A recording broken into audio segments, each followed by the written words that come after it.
Comment faire une broderie Sashiko. Dans ce tutoriel, vous allez apprendre à réaliser une broderie Sashiko sur un jean. Vous pourrez lire toute la technique sur l'article de mon blog créer-recycler-coudre.com et plus de détails sur cette vidéo également sur l'article correspondant du blog. C'est une vidéo pour débutants pour qu'à la fin vous puissiez avoir ce résultat.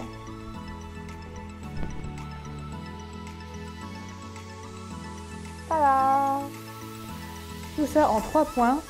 D'abord, bien commencer votre broderie, préparer son jean et les motifs, et broder et à la fin rentrer les fils. Avant toute chose, si vous êtes nouveau, je vais vous demander de vous abonner. Et vous êtes libre de télécharger mon guide qui vous apprendra les débuts de la couture zéro déchet et du surcyclage. C'est le lien qui s'affiche en dessous. Et surtout, n'oubliez pas le prix. Alors d'abord, je vais vous demander de repasser votre jean. Et oui, parce que en broderie, si ce n'est pas un minimum droit, ça va être compliqué pour broder de jolis motifs. D'abord, je prends mon pantalon que je mets à niveau, au même niveau en partant du bas, et j'épingle les côtés pour que mon motif soit uniforme, soit bien symétrique.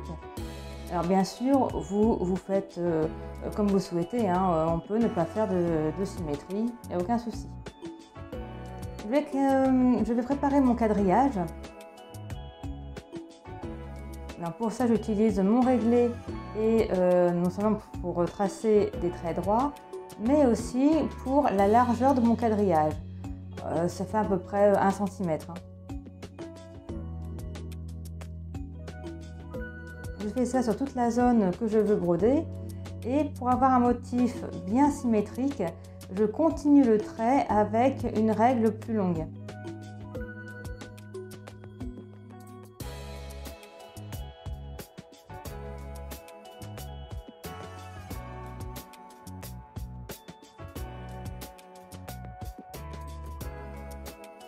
Et pour faire justement un quadrillage, je reprends mon réglé pour tracer les traits verticaux.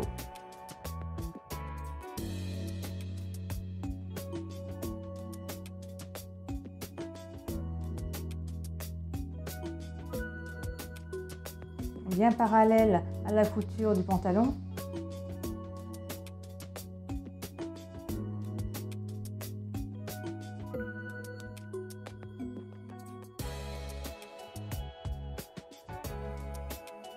Là, avec une éponge, j'enlève les traits superflus.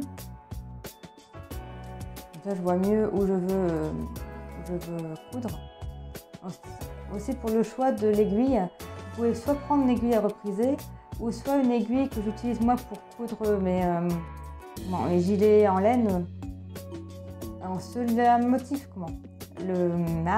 l'aiguille à repriser, elle a le chat plus petit que l'autre aiguille pour laine, l'aiguille à tapisserie. Après, c'est vous qui voyez ce que vous trouvez plus agréable. Moi, je préfère prendre l'aiguille plus grande.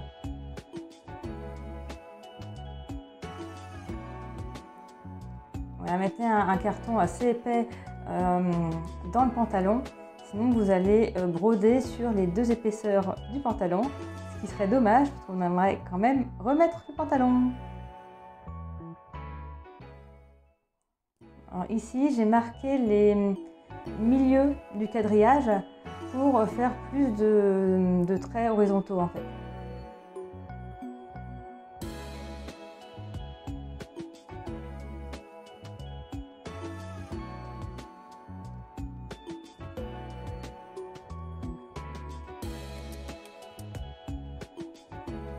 Maintenant, on commence. Alors pour commencer, vous ne faites pas de nœuds sur votre fil de broderie, puisqu'après on va rentrer les fils. Donc vous laissez une dizaine de centimètres le fil dépasser sur l'intérieur. Maintenant on commence. Alors les points de Sashiko, je vous rappelle que c'est entre 2,5 et 5 mm.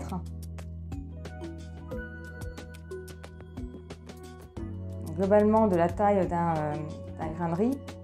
Pour le dernier point, moi je ne le fais pas. Je le fais que pour faire descendre l'aiguille sur mon niveau inférieur.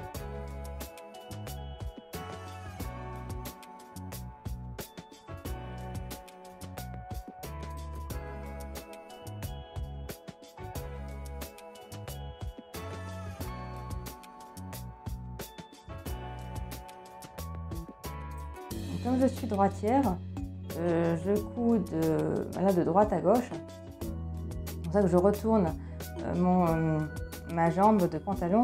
Je voulais vous le montrer parce que au cas où vous pensez qu'il faut absolument croiser les bras pour broder, absolument pas. Donc, on est bien sûr dans la situation pour laquelle vous êtes plus agréablement installé. Je fais le plus de points possible, le plus loin possible avec mon aiguille. Et après, quand j'ai fini mon motif, je tire l'aiguille, je tire le fil et j'insère l'aiguille dans la boucle. Regardez, il y a une boucle qui va se former. Voilà, là, stop. Et vous mettez l'aiguille dans la boucle, comme ça va bloquer et vous n'avez pas, en tirant le fil, vous n'avez pas tiré le rang en dessous. Après, vous passez votre doigt sur tous les points que vous venez de faire. Regardez, on verra mieux de cet endroit-là. Voilà, je vais au-dessus. Pour le sashiko, vous faites d'abord tous les traits horizontaux et après tous les traits verticaux. Ou l'inverse, vous pouvez bien sûr faire le vertical avant l'horizontal, peu importe. L'essentiel c'est que vous ne faites pas tous les motifs un à un.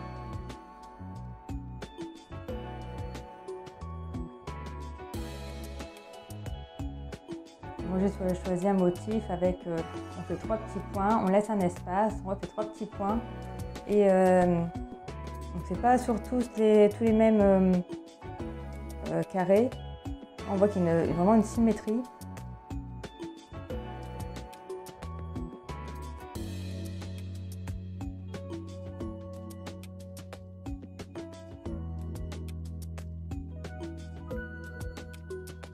Et voilà, vous allez voir que je vais mettre l'aiguille.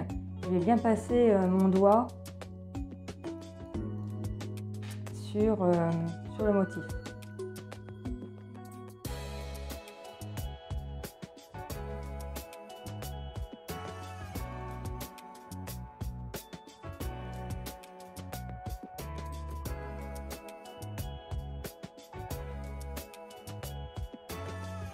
Et ensuite, quand tous les motifs les lignes verticales sont faites, je fais le reste.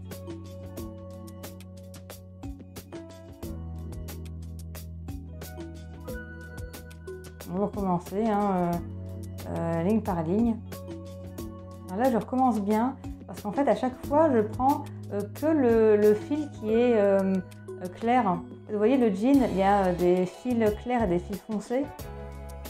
Et en fait, je prenais que les fils clairs et si vous ne prenez pas les fils couleur jean, en fait, ça risque d'abîmer le jean. En fait, vous allez tirer dessus et après, ça va s'abîmer, faire un trou.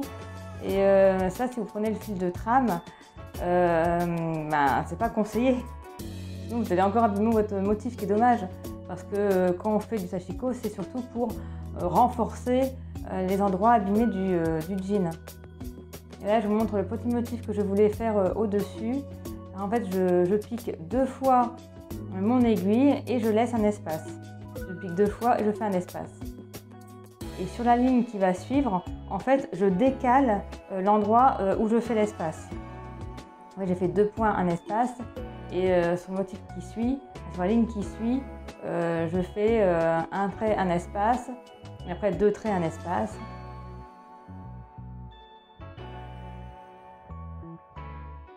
Vous voyez, c'est pas la peine de suivre vraiment un motif très strict, défini.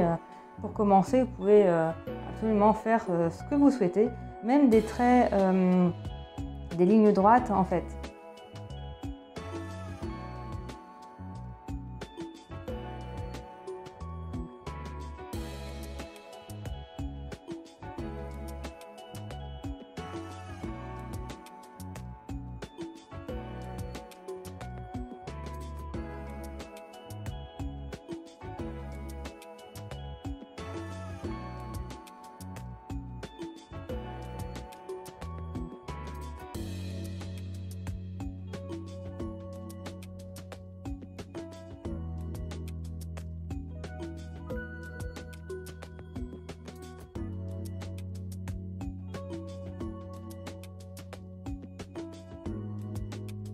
J'ai terminé ma broderie.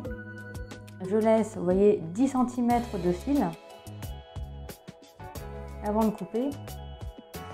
Pic. Et maintenant, je retourne ma manche de jean et je reprends tous les fils qui ont été laissés sur l'arrière. Vous voyez, il y a deux manières pour rentrer les fils.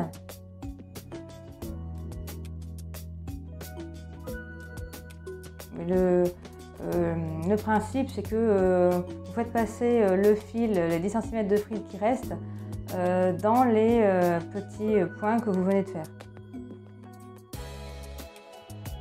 Maintenant, je trace l'autre côté. En fait, ce que j'ai fait, c'est que j'ai suivi les traits que j'avais déjà brodés d'un côté pour les redessiner avec une craie de couleur différente. Là, comme ça, je vois tout de suite le motif. En fait, j'aurais dû faire tout ça tout de suite. Alors, vous voyez, normalement, j'aurais dû continuer. Mais là, j'avais une trop grande diagonale. Donc, ce que j'ai fait, c'est que j'ai fait marche arrière.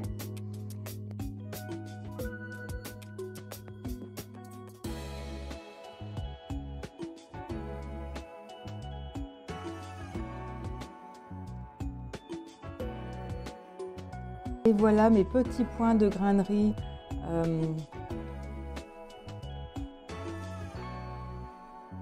mes petits motifs au zoom.